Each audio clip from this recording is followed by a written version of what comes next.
Saludos a todos, muy buenas y bienvenidos a Madridismo al Día. Vamos a hablar de lo que ha sido la vuelta a un partido oficial por parte de Trey Thompkins tras su intervención en su rodilla izquierda en forma de artroscopia en mayo del año pasado. Pues bien, muchos meses después volvía Trey Thompkins a disputar un partido y lo hacía ante Baskonia y realmente para mí las sensaciones fueron muy positivas, teniendo en cuenta todos los meses que ha estado apartado del parquet. La verdad es que físicamente le vi fino y le vi bastante móvil, teniendo en cuenta que ya no es un jugador muy móvil desde hace varios años. Y encima a esto le achacas también una lesión de por medio.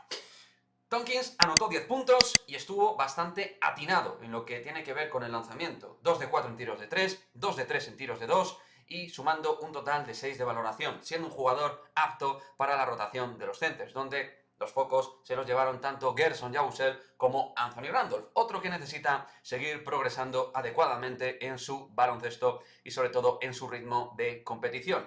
Así que, la verdad, toca decir que sí, que jugó bien, y jugó bien por dentro y por fuera.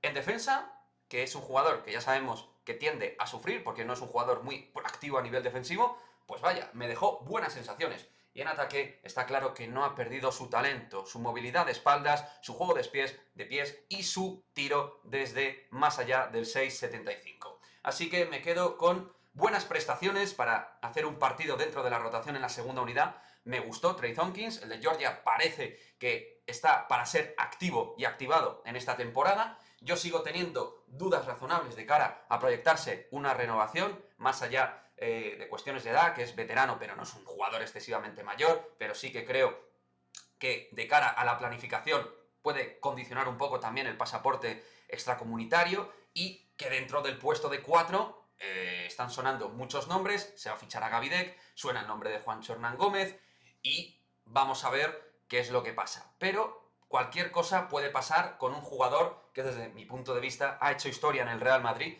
es un tipo que ha rendido de manera formidable, de menos a más, y es un jugador que va a quedar en la historia del Real Madrid por acciones clave. Eso es algo evidente, pero veremos qué es lo que pasa. Todavía es pronto, precipitado, para sacar un análisis realmente concluyente, pero nos quedamos con lo realmente positivo de Trey, que es que ha vuelto y ha vuelto aparentemente para aportar cositas dentro del juego interior del Real Madrid.